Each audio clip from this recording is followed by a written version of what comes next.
Ek sit vandag hier by Chefs at 566, 'n restaurant wat seker van die lekkerste brood op bestelling maak. En 'n mens besef nie wat se groot rol brood eintlik in ons lewens speel. En vat maar net 'n lekker vars gebakte brood. Daai reuk wat 'n ou kry in die kombuis. Jy kan dit amper nie weerstaan. En voor jy sien het jy eintlik die hele brood al opgeëet sonder om te dink. En brood is so deel van ons lewens dat dit in die duurste restaurante voorgesit word. Mense kry dit in koningshuise en selfs in die armoedigste huis. Ons het selfs Afrikaanse spreekwoorde en uitdrukkings. Ek het iets brood nodig. Die een se dood is die ander een se brood. En so is brood deel van ons almal se lewens. Almal eet dit. Daar is selfs gedeeltes in die Bybel wat altyd fokus op hierdie beeld van brood. Dink maar net in die boek Genesis waar ons lees dat Adam in die sweet van sy aangesig sy brood moet verdien. God gee manna, brood uit die hemel. Jesus self gebruik die wonder van die vermeerdering van die brood. Daar's nou 'n gedeelte wat ek eintlik spesifiek vandag met u wil behandel. En dis 'n gedeelte wat volg net na die vermeerdering van die brood. En nou kom die mense na Jesus toe en hulle soek eintlik weer 'n wonder. Hulle het hierdie wonder gesien van die vermeerdering, maar hulle is nie seker of hulle hom kan glo. En nou wil hulle nog 'n wonder sien. En hulle vra manna uit die hemel. Maar hulle besef nie dat hulle reeds die lewende brood ontvang het. Jesus Christus is die ware brood. Hulle het die wonder gesien en hulle wil versadig word met hierdie wonder van hemelse brood. Maar hulle verstaan nie die betekenis daarvan. Hulle glo nie Jesus Christus. Jesus Christus is vir ons gebore. Hy het vir ons brood uit die hemel gegee. Want God het die wêreld so lief gehad dat hy sy enigste seun gegee het. En Jesus Christus is in Bethlehem, Judea gebore. Is dit toeval dat Bethlehem Hebreëus beteken huis van brood? Ewige brood het ons ontvang. In Bethlehem, in die huis van brood, het God vir die mensdom Jesus Christus gegee. Die lewende brood.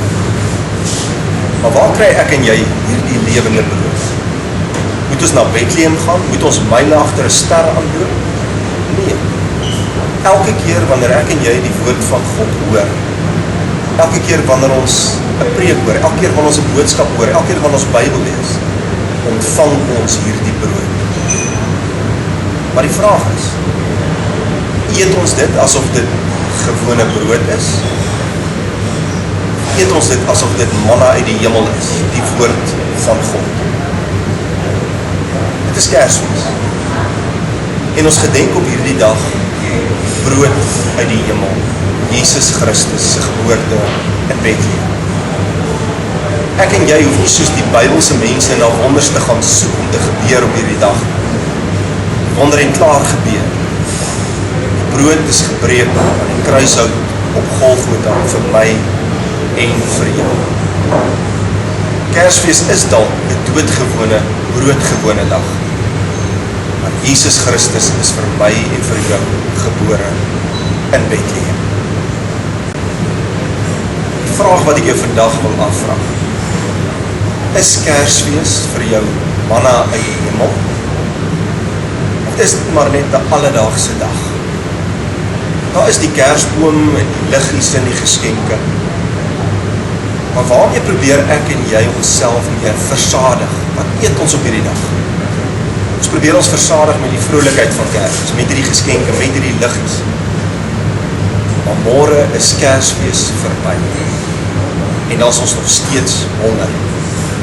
Hoekom? Want ons het nie hierdie brood geëet, geglo. As jy werklik besef wat Kersfees beteken, wat dit gedenk, sal dit jou lewe verander. Dan sal jy so graag van hierdie kosbare besitting in die hande wil kry. Dan kan 'n mens amper nie wag tot volgende Kersfees nie. Dan word elke dag eintlik vir jou Kersfees, 'n geleentheid hierdie brood te eet, die woord van God te hoor, dit te leef.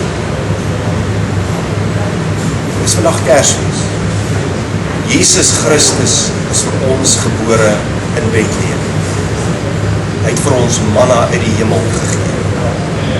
Ek en jy het dit brood nodig. Geseënde Kersfees.